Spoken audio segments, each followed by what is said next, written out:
ধূমপান ও মদ্যপান স্বাস্থ্যের পক্ষে ক্ষতিকারক, এতে ক্যান্সার হয়।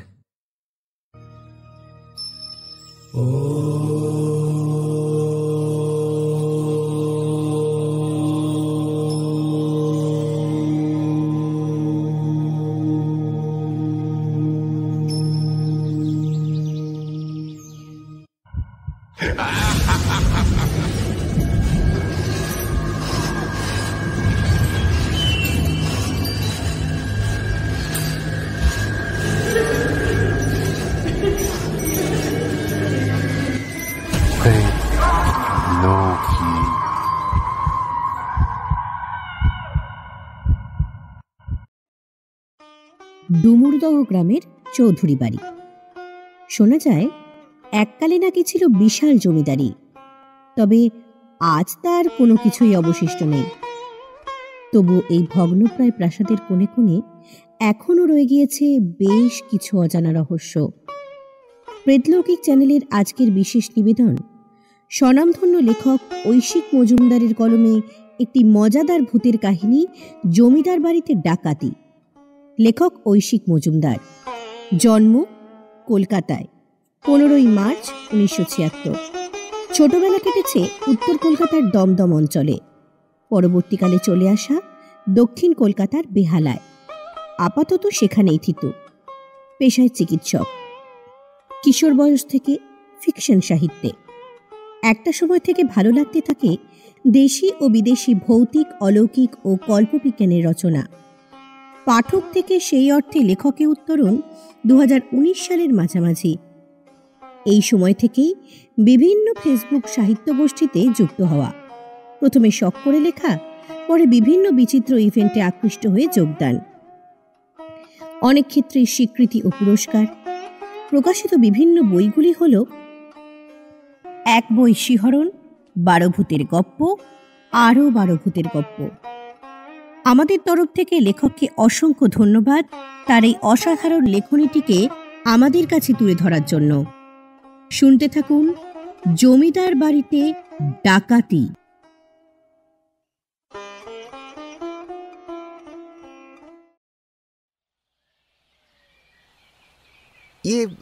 তোমরা কারা?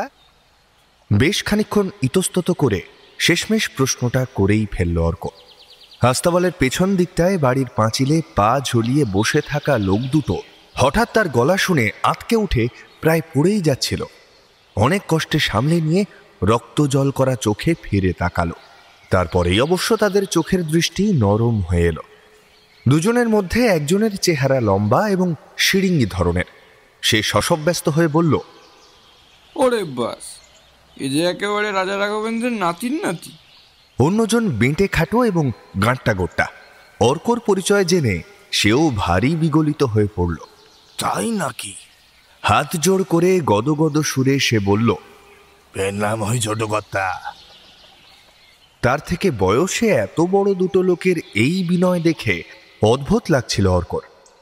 অবশ্য এ বাড়ির কোন জিনিসটাই বা অদ্ভুত নয়। অর্কর বাবা যাদবেন্দ্র চৌধুরীর চাকরি পুনায়, ছুটি পান কালে ভদ্রে। তাই বর্ধমানের ডুমুরদহ গ্রামে তার পূর্বপুরুষের ভিটেতে বড় একটা আশা হয়ে ওঠে না। তার দাদা সাধকেন্দ্র এবং ভাই মানবেন্দ্র অবশ্য এখানকার স্থায়ী বাসিন্দা। অর্ক পুনাতেই মানুষ। এখন তার বয়স 15 বছর। এই বাড়িতে সে শেষবার পা রেখেছিল প্রায় 5 বছর আগে। তখনকার স্মৃতি অনেকটাই ফিকে হয়ে এসেছে।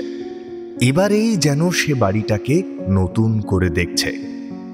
এককালে নাকি ডুমুরদহের প্রচুর বলবালা ছিল, কিন্তু এখন তা একেবারেই ছোটখাটো একটা গ্রাম। মেরে কেটে 60-70 ঘর মানুষের বাস, অধিকাংশই চাষাভূষ। বর্ধমান বা কলকাতা শহরে চাকরি করে 2-1 জন। চৌধুরীরা এককালে এই গ্রামের মালিক ছিলেন। বংশের শেষ জমিদার দোর্দণ্ড প্রতাপ রাঘবেন্দ্র চৌধুরীর দাপটে নাকি বাঘে গরুতে এক ঘাটে জল খেত। তবে সে যুগ আর নেই। এখন আর তালপুকুরে ঘটি ডোবে না। চৌধুরীদের বাড়ি এখনো গ্রামে জমিদার বাড়ি নামে পরিচিত বটে, কিন্তু তার হতশ্রী অবস্থা। বাড়িটা ডুমুরদহ গ্রামের এক টেরে। বিশাল জমির উপর বিরাট দোতলা অট্টালিকা, তাকে ঘিরে নানা উদ্দেশ্যে তৈরি অনেকগুলি ঘর, ঢোকার মুখে সিং দরজা। সব মিলিয়ে এ এক এলাহি ব্যবস্থা। তবে এই মুহূর্তে প্রায় পুরোটারই ভগ্ন দশা। অনেক ঘর কেবল নামেই রয়েছে, যেমন বাড়ির পেছন দিকের এই আস্তাবল। হয়তো কোনো এককালে সত্যি ঘোড়া থাকতো, তবে আজ ঘোড়া কেন, একটা গরুরও চিহ্ন নেই। তবুও বাড়ির লোকেরা এই ঘরগুলোকে আস্তাবল বলেই ডাকে। যখন তখন হুটহাট করে আস্তাবলের দিকে যেও না দাদা ভাই। প্রথম দিনেই বাড়ির একমাত্র চাকর মাঝবয়সী কেষ্টচরণ অর্ককে সতর্ক করে দিয়েছিল। কেন বলতো? আরে জমিদারি আমলে ওদিকটায় নানান অশৈলী ব্যাপার হতো। তারপর কেষ্টচরণ একটু উদাস গলায় বলেছিল, এখনো অনেক কাণ্ড ঘটে, আমি টের পাই। আমার ঘরটাও বাড়ির পিছন দিকে কিনা। কি কাণ্ড কেষ্ট কাকু? কেষ্টচরণ একটু থমকে গিয়ে বলল, কি কাণ্ড সে আর আমি কি জানি, যাতে জানতে না হয় সেজন্যই তো সন্ধ্যার পর একটু আধটু আফিম খেয়ে পড়ে থাকি। তবুও মৌতাতের ঘরেও টের পাই কারা যেন ওদিকটায় চলাফেরা করছে। শুধু কেষ্টচরণ নয়, বাড়ির যে ঠিকেঝি দুবেলা এসে ঘর মোছা বাসন মাজাটা করে দিয়ে যায়, সেই মানদাও পারতপক্ষে বাড়ির পেছন দিকটায় পা রাখে না। অর্ক সেটা প্রথম দিনেই টের পেয়েছে। এ বাড়ির বাকি মানুষজনও কম অদ্ভুত নয়। অর্কর ঠাকুরদা বহুদিন হল গত হয়েছেন। ঠাকুমা নিস্তারিণী দেবী এখন এ বাড়ির অভিভাবক, অত্যন্ত ধর্মপ্রাণ মহিলা। দুবেলা ঠাকুর ঘরে বালগোপালের পুজো না করে জল গ্রহণ করেন না। সেই সঙ্গে তার ভয়ানক সূচিবাই, পারলে নিজের ছায়াটাও ছোঁয়া বাঁচিয়ে চলেন। ঠাকুর সহ তার বাস নিচতলায়। সেই মহলে অবিরাম ধোয়া মোছা সাফ সাফাই চলছে। এখানে অর্করা এসেছে মাত্র 2 দিন হলো। এর মধ্যেই অর্ক বেশ বুঝতে পারছে, কেষ্টচরণ বা মানদা তো বটেই, 3 ছেলেও নিস্তারিণীকে জমের মতো ভয় পান। তাঁর কাছে একমাত্র নাতিরই 7 খুন মাফ। কেষ্ট কাকুর ওই সতর্কবাণী শুনে অর্ক প্রথমেই নিস্তারিণীকে এসে ধরেছিল। ঠাম্মা, আস্তাবলে কি আছে? নিস্তারিণী কানে খাটো। তিনি ভারী অবাক হয়ে বলেছিলেন, শাবল দিয়ে কি করবে দাদু ভাই? গুপ্তধন খুঁজবে বুঝি? উফ ঠাকুমা, শাবল নয়, আস্তাবল। ও, আস্তাবল। নিস্তারিণী একটু গম্ভীর হয়েছিলেন। না না, সেখানে না যাওয়াই ভালো। ওই দিকটা ভালো নয় কিনা? ভালো নয় কেন? আসলে পুরনো আমলে জমিদারের যত বদ লোকজন ওই দিকেই থাকতো। তাছাড়া অবাধ্য প্রজাদের ধরে এনে ওই সব ঘরেই তো আটকে রাখা হতো। ব্যাপারটা অর্ক পুরোপুরি না বুঝলেও তখন আর এ নিয়ে কথা বাড়ায়নি। দোতলার একটা ঘরে নিস্তারিণীর ছোট ছেলে অর্কর কাকু মানবেন্দ্র সপরিবারে থাকেন। আরেকটা ঘরে একা থাকেন বড় ছেলে, অর্থাৎ অর্কর জেঠু সাধকেন্দ্র। তিনি বিয়ে থা করেননি, আপন ভোলা মানুষ। অর্করা 3 জন এখানে আসায় দোতলার আরেকটা ঘর তাদের জন্য সাফ সুতরা করা হয়েছে। অর্কর মা শিউলি সেই ঘর ইতিমধ্যেই মোটামুটি গুছিয়ে নিয়েছেন। সাধকেন্দ্র সঙ্গীত প্রেমী, তিনি ইহজগতেই থাকেন না, সারাদিন রাগ রাগিনী নিয়ে বোঁদ হয়ে থাকেন।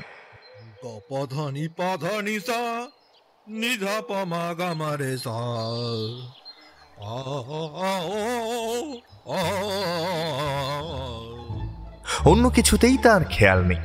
ইতিমধ্যেই অর্ককে 4 বার অভ্র বলে ডেকেছেন এবং বিলাবল রাগে যে সব শুদ্ধ স্বর সে কথা 3 বার বুঝিয়েছেন। কাজকর্ম কিছুই করেন না, অবশ্য একা মানুষ হওয়ায় পিতৃপুরুষের প্রসাদে কিছু করতেও হয় না। সকাল থেকে রাত যে কোনো সময়ে কনের ঘর থেকে তার উদাত্ত গলার কসরত ভেসে আসে। তবে গানের মান নিয়ে বিতর্ক রয়েছে। বাড়ির আর সকলের কাছে আতঙ্ককর হলেও ঈষৎ বধির নিস্তারিণী সে গানের ভূয়সী প্রশংসা করে থাকেন। বলেন, আহা, বড় খোকার ভারী মিঠে গলা। তার সন্তুষ্টির আরেকটা কারণ হলো সাধক কেন্দ্রের সঙ্গীত চর্চার কল্যাণে এ তল্লাটের পাখ পাখালি তাঁদের বাড়ির ছাদ সভয়ে এড়িয়ে চলে। নিস্তারিণী সেখানে নির্বিঘ্নে আচার, বড়ি, পাঁপড় শুকোতে পারেন। অর্কর কাকা মানবেন্দ্র পাশের গ্রামে হরিমতি স্মৃতি শিক্ষায়তনে অঙ্ক করান। তাঁর স্ত্রী বিভা চুপচাপ শান্ত মানুষ। তবে অর্কর সন্দেহ তিনি না থাকলে এ বাড়ি অচল হয়ে পড়ত। তাঁদের মেয়ে শাহানার নামকরণের পিছনে সাধক কেন্দ্রের হাত আছে। 7 বছরের মেয়েটা পুতুলের মতো মিষ্টি। এর মধ্যেই সে অর্কর খুব নেওটা হয়ে পড়েছে। মানবেন্দ্র অসম সাহসী পুরুষ। কৃষ্ণচরণের ভয়ের কথা শুনে তিনি হা হা করে খুব একচোট হাসলেন। আরে ধুর, এই কেষ্টটা একদম ভিতর দিক, তাছাড়া আফিম খোরতো। তাহলে ভয়ের কিছুই নেই? হ্যাঁ, তা ভয় না পেলেই নেই। এই আমাকেই দেখো না, এককালে বন্ধুদের সাথে বাজি ধরে শ্মশানে রাত কাটিয়েছি। দলবল সহ দুর্দান্ত হারু গুন্ডাকে একাই পিটিয়ে ঢিট করেছি। সেবার যখন গোখরো সাপ বেরোলো। মানবেন্দ্রর আস্ফালন চলতেই লাগলো। তার মধ্যে বিভা অর্ককে একটু আড়ালে নিয়ে গিয়ে বললেন, আস্তাবলের দিকটায় না যাওয়াই ভালো, জায়গাটা ভালো নয়। আচ্ছা কাকিমা। কিন্তু যেখানে যাওয়া বারণ সেই জায়গারই টান বেশি কিনা। তাই আজ দুপুরে খাবার পরে সবাই যখন দিবানিদ্রা দিচ্ছে, অর্ক তখন চুপি চুপি এখানে চলে এসেছে। এসে দেখে কেউ কোথাও নেই। কেবল এই দুটো লোক তার দিকে পিছনে ফিরে পাঁচিলের উপর পা ঝুলিয়ে বসে নিজেদের মধ্যে কি সব গুজগুজ ফুসফুস করছে। তারপরের বৃত্তান্ত তো গোড়াতেই বলা হয়েছে।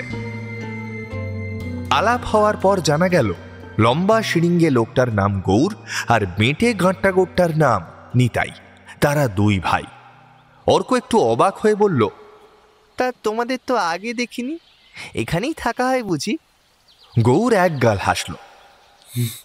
আগে হ্যাঁ ছোট কর্তা, কাছাকাছি না থাকলে রাজামশাইয়ের কোনো দরকার পড়লে চট করে আসবো কি করে?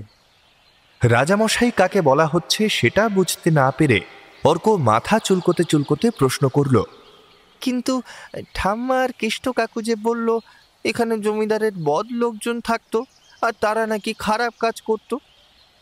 এই কথায় মহা খাপ্পা হয়ে নিতাই বলল, বদ? বদ আবার কি? আমরা দুজন যে রাজামশাইয়ের ডান হাত তা জানো। আর খারাপ কাজই বা দেখলে কোথায় বাপু? প্রজা যদি সময় মতো খাজনা না দেয় তা ক্ষেতের ফসল কেটে নিয়ে আসতে হবে না? কোনো প্রজা বেশি গোয়ার তুমি করলে রাতে গিয়ে তার ঘরে আগুন দিয়ে আসতে হবে না? এগুলো খারাপ কাজ। প্রজার প্রসঙ্গে হঠাৎ অর্কর একটা কথা মনে পড়ে গেল। আরো শুনলাম অবাধ্য প্রজাদের এখানে ধরে এনে 2 ঘা দেওয়া হতো, তাই তো? নিতাই ফের ফুঁসে উঠল। সে না দিয়ে উপায় কি? আর তেমন মজবুত লোক না হলে যদি 2-4টে চড়থাপ পড়ে টেসে যায় তাতেই বা আমাদের দোষ কোথায়? নিতাই গোয়ার হলেও গৌর বেশ হুঁশিয়ার। সে এইখানে বাধা দিয়ে বলল, আহ, ছোট কর্তাকে এসব শোনানোর কি দরকার? ছেলে মানুষ যদি ভয় পায়। নিতাই বিরস মুখে বলল, ভয় পাওয়ার আছেটা কি? সে রামও নেই, সে অযোধ্যাও নেই। কতদিন হয়ে গেল এমন কিছু ঘটে না যাতে রক্ত গরম হয়ে টকবক করে ফুটতে থাকে। যত সব পান সে ব্যাপার স্যাপার। একে জমিদারি বলে? তা বটে। গৌর সহমত হলো। জীবনটা একেবারে মেদামারা হয়ে গেল। 2 ভাই যুগপৎ দীর্ঘশ্বাস ফেলল। বিকেল হয়ে আসছে। সবার ঘুম ভাঙলে ওদিকে তার খোঁজ পড়তে পারে। তাই দুজনের কাছে বিদায় নিয়ে চলে এলো অর্ক। হয়তো গৌর নিতাইয়ের ঐকান্তিক ইচ্ছের জোরেই বাড়িতে উত্তেজক কিছু ঘটল 24 ঘন্টার মধ্যেই। যাদবেন্দ্রের এবার সপরিবারে ডুমুরদহে আসাটা অনেকটাই বৈষয়িক কারণে। পারিবারিক একটা জমি বেচার সিদ্ধান্ত হয়েছিল মা আর 3 ভাই একত্রে না থাকলে তা সম্ভব নয়। পরের দিন বেলার দিকেই সে সব কাজ মিটে গেল। ক্রেতা নগদে দাম দিয়েছেন, তাই যাদবেন্দ্রের অস্বস্তি হচ্ছিল। দাদা সাধকেন্দ্র জাগতিক বিষয়ের ঊর্ধ্বে, তাই তিনি একটু ইতস্তত করে ভাইকে বললেন, এতগুলো টাকা বাড়িতে রাখা কি ঠিক? ব্যাংকে ফেলে দিলে হতো না? মানবেন্দ্র যথারীতি হেসে বললেন, চিন্তা করো না দাদা, জমিদারি বাড়িতে চুরি ডাকাতি করতে আসবে এমন বুকের পাটা কারুর নেই।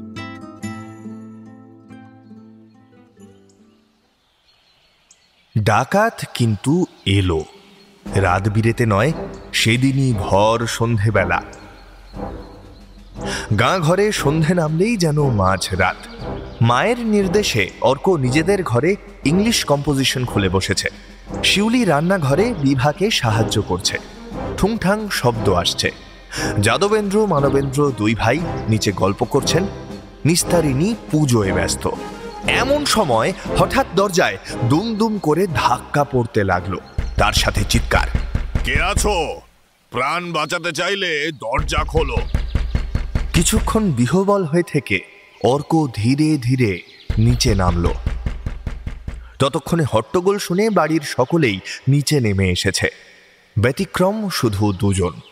সাধকেন্দ্র ঘর ছেড়ে বেরোননি, আর নিস্তারিণীর কানে গোলমালের আঁচ না পৌঁছনোয় তিনি পুজোয় মগ্ন।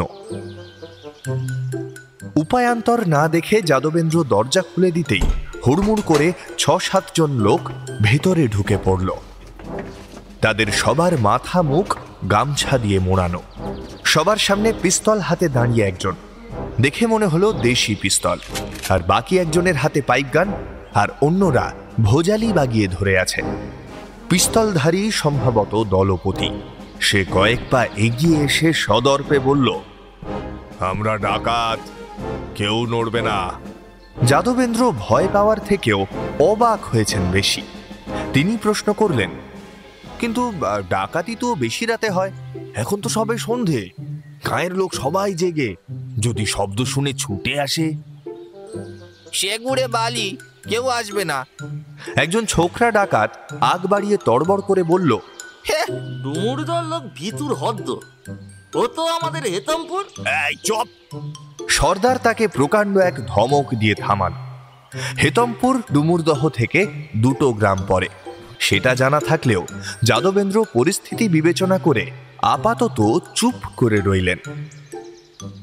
সর্দার তার দিকে ফিরে দেঁতো হেসে বলল, বাড়িতে টাকা পয়সা আছে জেনেই এসেছি, ভালোই ভালোই সব বার করে দিন দেখি। তাছাড়া যার কাছে দামি যা কিছু আছে। সবার আগে কেষ্টচরণ ভয়ে ভয়ে নিজের ঘরে ঢুকে তোরং খুলে কয়েকশো টাকা আর কিছু জিনিসপত্র বার করে আনলো। তার মধ্যে পুরনো আমলের একটা রোলেক্স ঘড়ি, কিছু রূপোর বাসনপত্র রয়েছে। সেগুলো দেখে অবাক বিভা এই অবস্থাতেও মৃদু স্বরে বললেন, আরে এই ঘড়িটা তো বাবার, ওর মৃত্যুর পরে কোথাও খুঁজে পাওয়া যায়নি। আর ওই বাসনগুলো তো ঠাকুরের, কি করে যেন হারিয়ে গিয়েছিল। কেষ্টচরণ অধোবদনে চুপ করে দাঁড়িয়ে রইল। সাহানা বয়সে ছোট হলেও পিছিয়ে থাকার পাত্রী সে নয়। সে সামনের একজনের জামার আস্তিন টেনে মিষ্টি সুরে ডেকে বলল, ডাকাত কাকু, ও ডাকাত কাকু, আমার কাছে একটা টল পুতুল আছে, নেবে? ডাকাতটা বেশ অসন্তুষ্ট হলো। ডাকাত কাকু আবার কি? শুধু কাকু বলতে পারো না? আর তোমার পুতুল তুমি রেখে দাও। এই সময় পাশ থেকে একটা অদ্ভুত খটখট শব্দ শুনে অর্ক মাথা ঘোরাল। অবাক হয়ে দেখল তার দুঃসাহসী কাকা মানবেন্দ্র ঠক ঠক করে কাঁপছেন, তার দাঁতে দাঁত লেগে যাচ্ছে। সেই অবস্থায় কম্পিত স্বরে তিনি বললেন,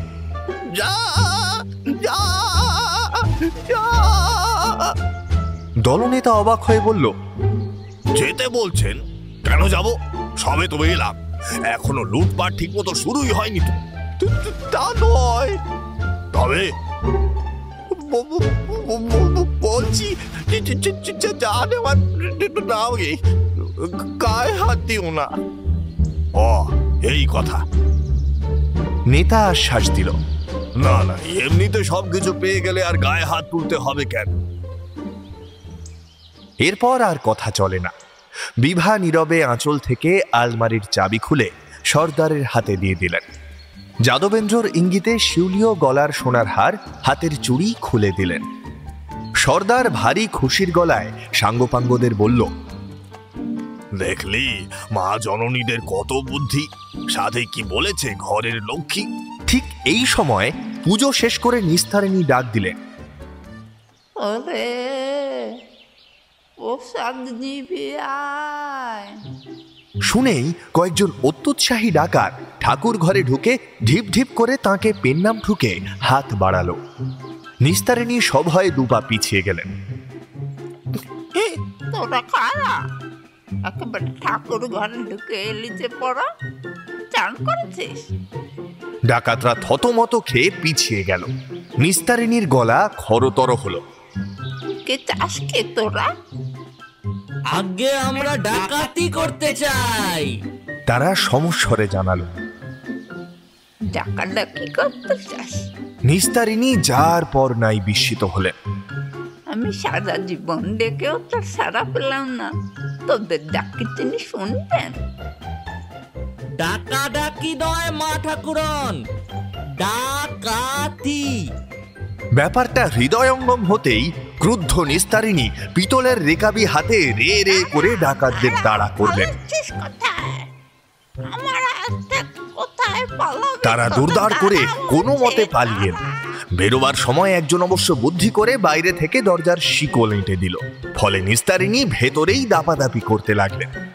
দস্যু সর্দার কপালের ঘাম মুছে বলল, যাক বাবা, একটা ফাঁড়া কাটল। এই সবাই উপরে চলো। সবাইকে তাড়িয়ে নিয়ে তারা দোতলায় উঠল। যাদবেন্দ্র এবং মানবেন্দ্রর ঘরে গিয়ে আলমারি থেকে টাকা পয়সা বার করে নিজেদের ঝোলায় পুরল। ব্যাগ সুটকেস খুলে জিনিসপত্র হাঁটকালো। অবাধে লুটতরাজ চালিয়ে শেষমেশ সদল বলে সাধকেন্দ্রের ঘরে গিয়ে ঢুকল। আর তখনই বাঁধল বিপত্তি। সাধকেন্দ্র খাটে বসে আপন মনে গুনগুন করে ললিত রাগের দুই মধ্যম গলায় খেলানোর চেষ্টা করছিলেন।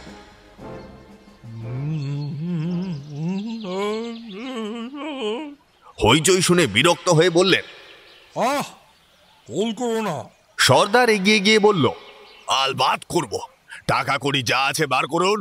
সাধনায় ব্যাঘাত ঘটায় অগ্নি শর্মা সাধকেন্দ্র রক্ত চক্ষে খানিকক্ষণ তাকিয়ে হঠাৎ গর্জন করে উঠলেন, কে আছিস? এদের বেঁধে ফেল। এই কথায় দস্যুরা রীতিমতো হকচকিয়ে চারিদিকে তাকাতে লাগলো। শেষে একজন সাহস করে বলল, কর্তা, কে বাঁধবে? কাউকেই তো দেখছি না। দলপতি মুগ্ধ হয়ে তারিফ করল, আহা, এই না হলে জমিদারি রক্ত, লোকজন নেই তবুও হুকুম করছে। সাধকেন্দ্র এত ঘোর প্যাঁচ বোঝেন না। তিনি আবার হুঙ্কার ছাড়লেন, কি হলো, বাঁধলি না? এবারে এক অভাবনীয় কাণ্ড ঘটে গেল। মানুষজন কাউকেই দেখা গেল না, তবে শূন্য থেকে কয়েক গাছি দড়ি সাঁত সাঁত করে নেমে এসে সর্দার সহ সামনের কয়েকজন ডাকাতকে মুহূর্তের মধ্যে আষ্টে পৃষ্ঠে বেঁধে ফেলল। এই ঘটনায় আঁতকে উঠে বাকিরা পালাতে যাচ্ছিল, কিন্তু পায়ে দড়ি জড়িয়ে তারাও আছাড় খেয়ে পড়ল। তারপর তাদেরও দশা হলো বাকিদের মতো। সবাই হতবাক। সাধকেন্দ্র খুশি হয়ে বললেন, বেশ বেশ, এবার এদের আচ্ছা করে চাপকা। বলা মাত্র কোথা থেকে আরো কয়েক গাছি দড়ি চলে এলো। তারা শূন্যে ভেসে সপাত সপাত করে ডাকাতদের পিঠে পড়তে লাগলো।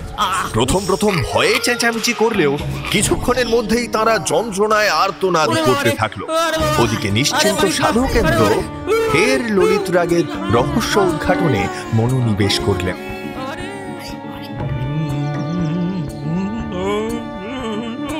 বাকি সবাই চোখের উপরেই ভৌতিক ঘটনা ঘটতে দেখে ভয়ে কাঁটা হয়ে দাঁড়িয়ে রইল।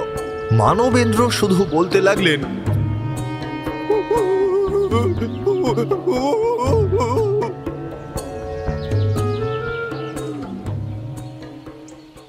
অদৃশ্য চাবুকধারীরা যখন থামল, দস্যু দলের তখন শোচনীয় অবস্থা।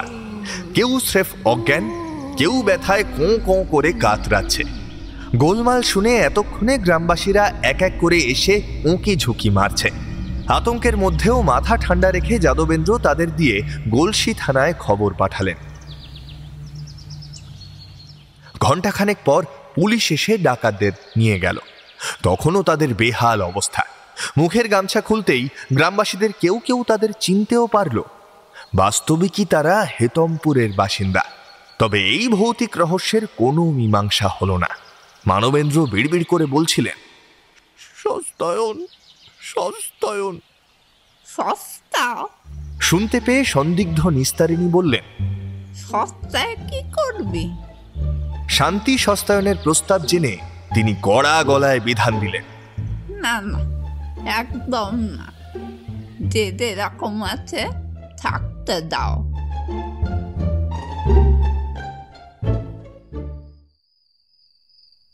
তখন সবেই মাঝরাত। অগত্যা সবাই ভয়ে ভয়ে নিজের নিজের ঘরে শুতে গেল। পরদিন দুপুরে বাড়ির পিছন দিকে গিয়ে আস্তাবলের পাশে অর্ক ফের গৌর নিতাইকে আবিষ্কার করল। তবে দুই ভাইয়ের মুখ আজ বেশ খুশিয়াল। অর্ককে দেখে এক গাল হেসে গৌর বলল, এই ছোট কর্তা, কাল ডাকাতগুলোকে কেমন নাস্তানাবুদ করলাম বলো? অর্ক ঢোক গিলে বলল, ও তাহলে তোমরাই? আমরা না তো কারা? আরে আমরা হলাম রাজা রাঘবেন্দ্রের খাস লাঠিয়াল।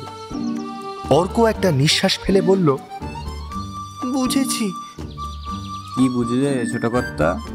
গৌর আগ্রহ সহকারে জানতে চাইল। বুঝলাম যে তোমরা দুজনে বেঁচে নেই। ঠিক ঠিক, তুমি না বুঝলে আর কে বুঝবে? গৌর উচ্ছ্বসিত হয়ে উঠল। ওরে নিতাই, দেখ কোন বংশের রক্ত দেখতে হবে তো, মাথাখানা একেবারে সাফ। তবে ডাকাতরা উচিত শিক্ষা পেয়েছে, সে কথা মানতেই হবে। অর্কর এই কথায় নিতাই অবশ্য নাক শিকাল। ওগুলো আবার ডাকাত নাকি? আসল ডাকাত কেমন হয় সে তোমরা দেখো। আসল ডাকাত কেমন হয়? আসল ডাকাত হয় তাগড়াই চেহারা। নিতাই সউৎসাহে বলল, খালি গা, মালকোষা মেরে পরা ধুতি, এক হাতে জ্বলন্ত মশাল, অন্য হাতে খাড়া। আরে রে রে রে রে বলে যখন হাঁক ছেড়ে তেড়ে আসবে, বাঘা বাঘা সাহসী লোকও চোখ উল্টে ভিড়মি খাবে, বুঝেছো? তাই বুঝি? তা না তো কি। তাছাড়া ডাকাতি করতে যাওয়ার আগে মা কালীর পুজো করতে হয় রীতিমতো নরবলি দিয়ে। শিহরিত অর্ক বলল, সর্বনাশ, নরবলি? হ্যাঁ, নরবলি। আশেপাশের গ্রাম থেকে শিকার ধরে আনতে হয়। অমাবস্যার রাতে মায়ের সামনে হাঁড়ি কাঠে তার গলা ঢুকিয়ে এক কোপে মুন্ডুটা নামিয়ে দিতে হয়। উফ, ভাবলেই রক্ত গরম হয়ে ওঠে। তুমি নরবলি দেখেছো? শুধু দেখা, বলো কি হে? নিতাই এবার অট্ট হাসিতে ফেটে পড়ল। আমি নিজেই তো অমন 30 খানা বলি। গৌর ব্যস্ত হয়ে বাধা দিল, নিতাই, ফের তুই ছোট কর্তাকে ওইসব গপ্প শোনাচ্ছিস? লজ্জিত নিতাই চুপ করে গেল। কিছুক্ষণ হাঁ করে চেয়ে থেকে অর্ক আবারও বলল, বুঝেছি। কি বুঝলে কর্তা? গৌর সউৎসাহে প্রশ্ন করল, বুঝলাম যে জমিদারের লাঠিয়াল হওয়ার আগে তোমরা নিজেরাই ডাকাত ছিলে। আহা, কি অন্তর্দৃষ্টি! দেখ নিতাই, দেখ, রাজা রাঘবেন্দ্রের নাতির নাতি বলে কথা।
শুনছিলেন প্রখ্যাত সাহিত্যিক ঐশিক মজুমদারের কলমে জমিদার বাড়িতে ডাকাতি।